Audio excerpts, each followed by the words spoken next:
म मेरो परमेश्वर पितालाई प्रशंसा धन्यवाद दिन चाहन्छु। साथमा समय दिनुहुने सञ्चालक ज्यूलाई पनि म धन्यवाद दिन्छु। यसै गरी यस साँझमा परमेश्वरको वचनबाट बोलिदियोस् भनी अवसर दिनुहुने हाम्रो सरलाई पनि म धेरै धेरै धन्यवाद दिन चाहन्छु।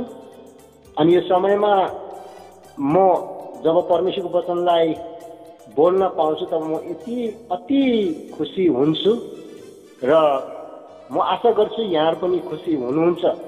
हामी ढिला नगर्दै आजको यो फौजी मोबाइलमा हामी सबैजना जोडिसक्नु भएको छ र जोडिसक्नु भएका हाम्रा सम्पूर्ण गुरुबाहरू गुरुआमाहरू हुनुहुन्छ, लगायत फौजी दाजुभाइहरू हुनुहुन्छ, दिदीबहिनीहरू हुनुहुन्छ अनि सम्पूर्ण जवानहरूलाई पनि ख्रिस्टी अभिवादन जय मसीह भन्न चाहन्छु।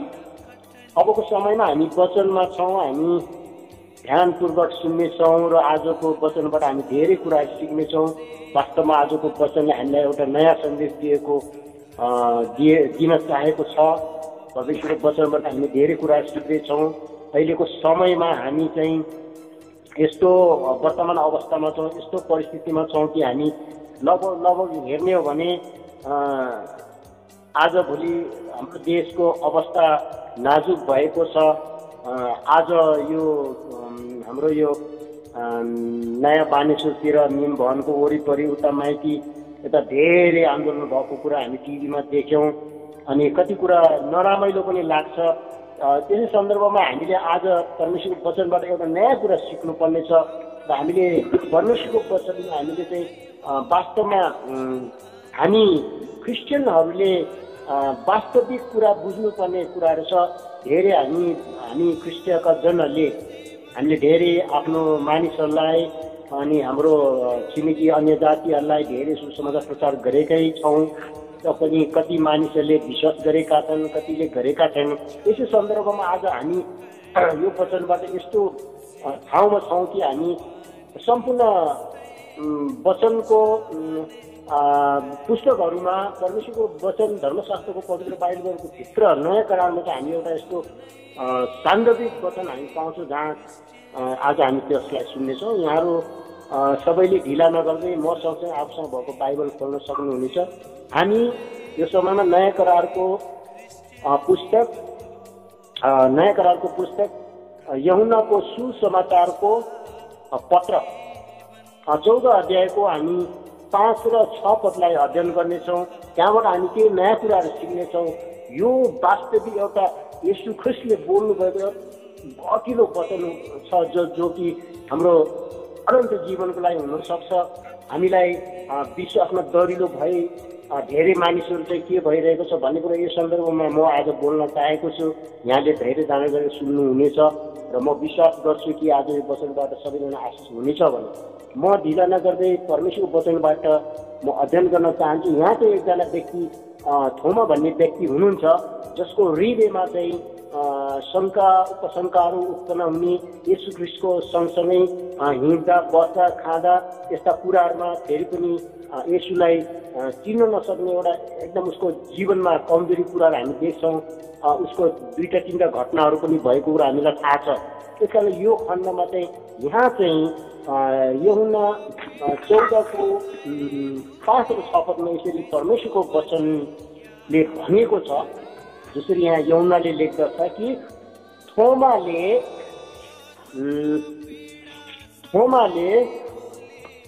उहाँलाई भने, हे प्रभु, तपाईँ कहाँ जाँदै हुनुहुन्छ? हामी जान्दैनौँ। तब हामीले बाटो कसरी चिन्नु? 6 पदमा भनिएको छ, येशूले तिमीलाई भन्नुभयो, बाटो सत्य र जीवन म नै हुँ। मद्वारा बाहेक कोही पनि पिता कहाँ आउन सक्दैन। आमेन। तो प्रार्थना गरे। पिता परमेश्वर, म हजुरलाई प्रशंसा धन्यवाद चढाउँदछु यो वचनको लागि। हामी सबैजना भेला भएका छौँ। यस वचनबाट हामीलाई आशीर्वाद दिनुहोस् र हामी यो वचनले आज हाम्रो जीवनमा के भन्दै हुनुहुन्छ यो विषयमा हामी सबैजनाहरू आत्मिक तौरले बुझ्न सकौँ र हजुरलाई महिमा हामी दिन सकौँ। प्रभु, प्रार्थना सुन्नुभएकोलाई धन्यवाद। येशू ख्रिस्टको नाममा आमेन। हामी यहाँ चाहिँ एकजना चेलाको विषयमा हामी देख्छौँ भने 6 पदमा विषय हामी टार्गेट गरेर हामीले यसलाई फोकस गरेर हामीले अध्ययन गर्नुपर्दा येशूले थोमालाई भन्नुभएको कुरा हामी यहाँ देख्छौँ। येशूले चिन्नु भयो। जब थोमाको सबै अवस्थालाई देखेपछि, प्रश्न गरेको देखेपछि, बाटो कसरी चिन्ने भन्ने प्रश्न आएपछि येशूले तिनलाई भन्नुभयो, बाटो सत्य र जीवन भने हुँ भनेर येशूले यहाँ 3टा शब्द चाहिँ अति महत्त्वपूर्ण 3टा शब्द प्रयोग गरेको छ, जुन वचन आज पनि हाम्रो जीवनमा यसले प्रभावशाली कामहरू गर्नुहुनेछ र आउने दिनमा अबको येशू ख्रीष्टको दोस्रो आगमनको कुरा पनि छ। यहाँनिर यहाँ चाहिँ हामीले बुझ्नुपर्ने कुरा 3टा कुराहरू छन्, बाटो, सत्य र जीवन। बाटो भन्ने बित्तिकै आज संसारको दृष्टिकोणले हेर्दाखेरि, संसारका मानिसलाई हेर्दाखेरि, संसारका मानिसले स्वर्ग जानको निम्ति धेरै धर्म कर्म गरेका कुराहरू हामी पाउँछौँ भने तिनीहरूले बाटो बिराइरहेका छन्। धेरै बाटो छन् संसारमा, त्यो बाटोमा यताबाट गए पनि त्यहीँ पुग्छ, यताबाट गए पनि त्यहीँ पुग्छ, दायाँबाट बायाँबाट जताततैबाट गए पनि जाने बाटो एउटै भन्ने कुरा हामी सुन्छौँ। जब हामी प्रचार गर्छौँ, येशू ख्रीष्टको सुसमाचार प्रचार गर्छौँ, तब यी उत्तरहरू हामीलाई आउँछ। वास्तवमा तिमीले बुझेर पनि अनि नबुझेको जस्तो एउटा अपशब्द बुझ प्रचार भन्ने गरिन्छ। हामी त्यस्तो किसिमको बुझपचार भएका हामी पाउँछौँ भने हामी क्रिस्चियनहरू चाहिँ निश्चय नै हामीले बाटो थाहा पाएका व्यक्तिहरू भने ती मानिसहरूको जुन अहिले गरेको जुन बाटो तिनीहरू गइरहेको छ, हामीले तिनीहरूलाई भन्नुपर्ने। कतिले मलाई यो पनि सोध्छन् बाटोको विषयमा, तपाईँले सुसमाचार प्रचार गर्नुभयो, धन्यवाद, अनि ठिकै हो, तर भनेर ती व्यक्तिले मलाई भन्ने गरेको म आफ्नो जीवनमा मैले धेरै महसुस गरेको छु। अनि जाने बाटो एउटै, तपाईँ उतैबाट जानुहोस्, उतैबाट जाने बाटो एउटै भन्नुहोस्, तर म ती व्यक्तिहरूलाई मैले बिस्तारै भन्ने गर्छु, तपाईँले भन्नुभएको यो शब्द ठिकै हो, तर बाटो दुईटा छ। अर्थात् मानिसको जीवनमा जाने बाटो दुईटा छ। अब त्यो दुईटा मध्ये चाहिँ हामी कुन बाटो रोज्ने हो त्यसलाई हामीले चाहिँ टार्गेट गर्नुपर्ने हुन्छ। बाटो संसारमा फैलिएका छन्, हरेक जाने बाटो येशूको नाउँद्वारा मात्रै हामी स्वर्गमा पुग्न सक्छौँ भने हामी त्यसलाई चाहिँ हामीले बुझ्नुपर्ने हुन्छ। बाटो त जताबाट हुन्छ, तर जाने बाटो येशूको नाउँद्वारा मात्रै। जसरी यहाँ तल हेरेको भनिएको छ, मद्वारा बाहेक कोही पनि पिता कहाँ आउन सक्दैन। या पिता कहाँ आउन सक्दैन भनेर प्रत्यक्ष येशूले चेलाहरूको सबैको समग्रमा यो शब्द भन्नुभएको छ। पिता कहाँ आउन सक्दैन भन्दाखेरि हामी कतिचोटि अन्यलमा पढ्छौँ, त्यस कारण थोमाले नबुझेको हुनसक्छ। आज हामीले यो बतालाई बुझ्नुपर्ने कुरा, धेरै मानिसहरूले बाटो खोजिरहेका छन्, जताबाट म पुग्ने बाटो एउटै हो स्वर्गमा भन्ने कुराहरू गर्छन्। र बाटो दुईटा कसरी हुन्छ भने एउटा बाटो येशूद्वारा स्वर्गमा जाने छ, एउटा बाटो चाहिँ नरकमा जाने पक्कै पनि निश्चित छ। जो व्यक्तिले येशूलाई विश्वास गरेका हुँदैनन् ती व्यक्तिहरूको निश्चित रूपले चाहिँ तिनीहरूको बाटो चाहिँ नरकमा जाने भन्ने कुरा हामीलाई थाहा छ र हामी धेरैचोटि सबैलाई सचेत पनि गराउँछौँ।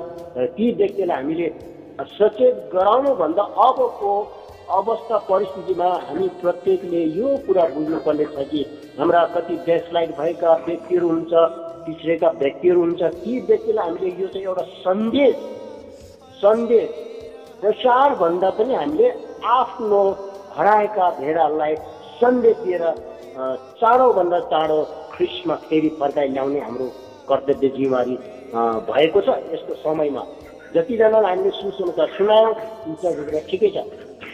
अनि यहाँ चाहिँ भन्नुपर्दाखेरि मानिसहरू जब बाटो बिराउँछ तब तिनीहरूले त्यो ठाउँमा पुग्न सक्दैन। तिनीहरू बाटो बिराएका मानिसहरू भनेर हामीले यो बाटोको बारेमा धेरै कुराहरू गर्न सक्छौँ। त्यस कारण हामीले ती व्यक्तिहरूलाई चाहिँ येशू एउटै मात्र बाटो हुनुहुन्छ, त्यो स्वर्ग पुर्याउनुहुन्छ भने हामीले सम्झाउने, बुझाउने, प्रचार गर्ने अनि एउटा नयाँ सन्देश दिने काम हामीले गर्नुपर्छ। दोस्रो कुरा, हामी सत्यको कुरा गर्ने भने धेरै मानिसहरूले जुन संसारमा अहिले धर्म कर्म गरेर धेरै मूर्तिहरू पुजिरहेका छन्, यसबाट हामीले मुक्ति पाउँछौँ, हामी स्वर्ग जान पाउँछौँ भने विभिन्न किसिमका धर्म कर्महरू गरिरहेका छन्। ती कुराहरू तिनीहरूले सत्य भन्छन् र हामी क्रिस्चियनले यो बुझेका छौँ कि सत्य केवल येशू मात्रै हुनुहुन्छ।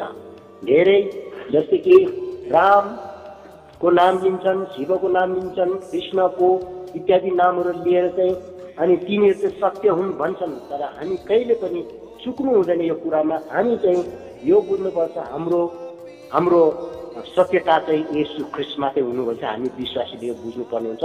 अन्त्यको दिनमा चाहिँ हामीले हाम्रो निम्ति चाहिँ यो अनन्त जीवन, हामी स्वर्ग जानको लागि हामी तयारी हुने व्यक्तिहरू भएको कारण हामीले यो बाटो र सत्यको कुरालाई हामीले सधैँ पक्रिराख्नुपर्ने हुन्छ। हाम्रो विश्वासमा हामी रहनुपर्ने हुन्छ अबको समयमा। र यहाँ तेस्रो कुरा के भनिरहेको छ भने जीवनको बारेमा, जीवन मानिसहरूको बारेमा हामी भन्ने भने मानिस, संसारका मानिसहरूले, हाम्रो आफन्तले अहिलेको यो समयमा जीवन यस्तै नै हो भनेर हामीलाई उल्टो सिकाउन खोज्दछ। हामी त्यो बेलामा हामी तिनीहरूलाई पनि हामीले राम्रोसँग एउटा अर्थ खोलिदिनु पर्ने समय छ कि जीवन भन्ने बित्तिकै जीवन यति खेलवाड होइन, जीवन एउटा सामान्य कुरा होइन, जीवन एउटा त्यत्तिकै साधारण कुरा पनि होइन। जीवन भनेको एउटा महत्त्वपूर्ण कुरा जो येशूले मात्रै दिन सक्नुहुन्छ। जीवन आजभोलि मानिसको अवस्था हेर्दाखेरि तिनीहरू रमझममा छन्, धेरै रमाइलो गरेका छन्। जीवन हो, रिल्याक्स गर्नुपर्छ, यस्तो कुरा हो, एकपटक चाहिँ मान्छे चाहिँ ऐस आराम गर्नुपर्छ भन्ने कुराहरू गर्छन्, हामीलाई त्यहाँ दबाबमा पार्छन्। हामीले त्यस्तो बेलामा चाहिँ येशू ख्रीष्टको नाउँबाट हामीले चाहिँ ती कुरा, येशूको जीवनलाई हामीले प्रकट गर्नुपर्ने हुन्छ। हाम्रो हाउभाउबाट यी कुराहरू आज हामीले वचनबाट सिक्नुपर्ने। जीवन भनेको ती मानिसले त्यसरी सम्झेका छन् भने हामीले बुझ्नुपर्ने कुरा र बुझाउनु पर्ने कुरा कि जीवन भनेको अनन्त जीवन जो स्वर्गको लागि हामीलाई येशूले दिनको लागि तयार गरिरहनु भएको छ। त्यो कुरा हामीलाई दिइसक्नु भएको छ भने यो तीनटा कुरामा चाहिँ हामीले बाटो, सत्य, जीवनमा धेरै रहस्यहरू छन्, धेरै सत्यताका कुरा छन्। बाटो केवल येशू मात्रै हुन्, सत्य केवल संसारमा येशू मात्रै हुनुहुन्थ्यो, अनि जीवन भनेको येशूको जीवन बाहेक अरू कुनै पनि जीवन महत्त्वपूर्ण छैन। किनभने मानिसले हामी यत्तिकै ऐस आराम गरेर हामी चाहिँ आनन्द मनाउनु पर्छ, एक बारको जिन्दगीमा यस्तो गर्नुपर्छ, उसको धेरै कुरा हामीलाई प्रेसर आउँछ। तर ती व्यक्तिलाई हामीले अझै पनि ख्रीष्टको प्रचार गर्ने, ख्रीष्टको सन्देश हामीले दिनुपर्ने आवश्यक। यसकारण यो हाम्रो लागि आज बाटो, सत्य र जीवनको बारेमा हामीले बुझ्दा कति हाम्रा प्रियहरू पनि के भएको छ, ब्याकस्लाइड भएको छ। यस्तै रहेछ, त्यस्तै रहेछ, त्यो पनि त्यस्तै रहेछ, त्यो पनि त्यस्तै रहेछ। धेरै मानिसहरू दाल भात तरकारी मुच्यो जस्तै आजभोलि के छ सङ्गतिहरू गरेका छन्, त्यो पनि ठिकै छ, त्यो पनि ठिकै छ। मैले एकजना, मलाई के याद आयो भने भर्खरै एकजना दृष्टिविहीन 8 वर्षबाट सानो 8 वर्षपछि दृष्टिविहीन भएका 30 वर्ष पुगेका त्यो व्यक्तिलाई मैले आफ्नो बाइकमा हिँडालेँ अनि हिँड्ने क्रममा पुर्याउने गरेँ। त्यो लगभग 100 किलोको वजन भएको व्यक्ति हुनुहुन्थ्यो। अस्ति मात्रै साँझ अनि रातिको समय मैले त्यो व्यक्तिलाई उठाएर ल्याएँ एक ठाउँबाट। अनि उठाएर ल्याउँदाखेरि चाहिँ त्यहाँ मेरो मनमा के खुल्दुली भयो भने सर, मैले तपाईँलाई केही कुरा सोध्न मन लाग्यो, मेरो प्रचार गर्ने मलाई भित्रबाट आएको थियो। अनि सर, तपाईँलाई म केही कुरा सोध्न सक्छु भन्दाखेरि त्यो व्यक्तिले हुन्छ, सोध्न सक्नुहुन्छ भनेर भन्नुभयो। तपाईँ कहाँ जाँदै हुनुहुन्छ र के गर्नुहुन्छ भनेर सोद्धाखेरि चाहिँ म चाहिँ टिचर हुँ भनेर भन्यो।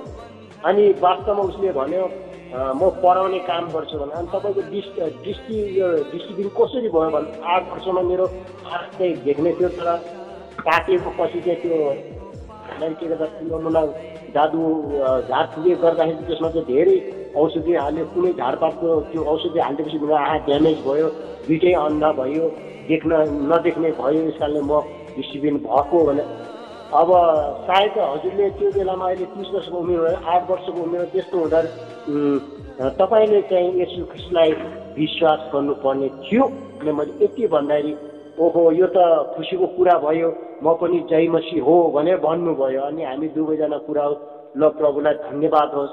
अनि त्यो व्यक्तिसँग राम्रो मिठो कुरा भयो। अनि त्यो व्यक्तिलाई नसकी एउटा बुढो मान्छे वृद्ध मानिसले त्यति वजनदार मानिसलाई मैले आफ्नो ठाउँमा पुर्याइदिएपछि मैले प्रभुलाई धन्यवाद दिनु पाएँ। यस कारणले गर्दा ती व्यक्तिहरू हाम्रो परिचय कहाँनिर भयो भने तपाईँ कुन चर्चको भन्नुभयो, कुन क्रिस्चियन भन्नुभयो, यी सबै कुरा हाम्रो कुरा वार्तालाप भयो। अनि हामी एउटै रहेछ, कति नामहरू पनि हामी सोधपुछ गऱ्यौँ। यस कारणले गर्दाखेरि मैले भन्न खोजेको कुरा के भने प्रिय हाम्रा धेरै अग्रजहरू हुनुहुन्छ, यहाँनिर हाम्रो फौजी दाजुभाइहरू हुनुहुन्छ। हामी जहाँ छौँ अन्तको दिनमा येशूको दोस्रो आगमनको समयमा हामी स्वर्ग जानको लागि हामीले बाटो बिराउनु हुँदैन। येशू असत्य हुनुहुन्छ भनेर हामीले कहिले पनि सङ्कल्प गर्नु हुँदैन। र दोस्रो कुरा जीवन हाम्रो व्यर्थको जीवन हो भने हामीले कहिले पनि अन्यथा सोच्नु हुँदैन। यसै यो तीनटा कुराले हाम्रो जीवनमा येशूको आगमनमा पूर्ण रूपले काम गर्नुहुन्छ। येशू आउनुहुनेछ, हामीलाई लैजानुहुनेछ भने हामी दृढ विश्वास गर्दै हामी अघि बढ्नुपर्छ। सुसमाचार प्रचारको समय कमजोरी छ, कतिचोटि हामीलाई अनुग्रहको समय छैन कि जस्तो पनि लाग्दछ। तर त्यस्तो नभइकन हामी परमेश्वरको अनुग्रह सधैँभरि रहेको छ। हामीले बाटो बिराउनु हुँदैन।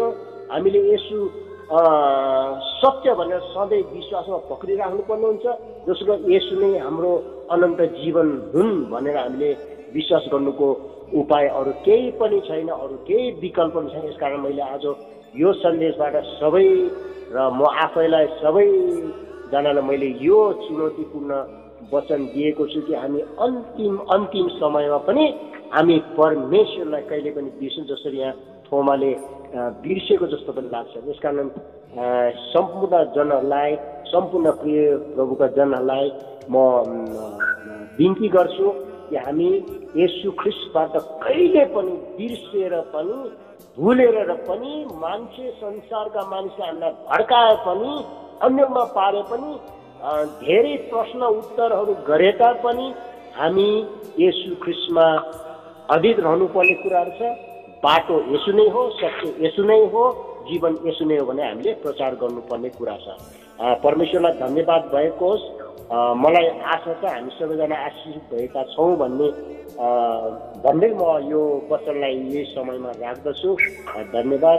जय मसीह सबैलाई।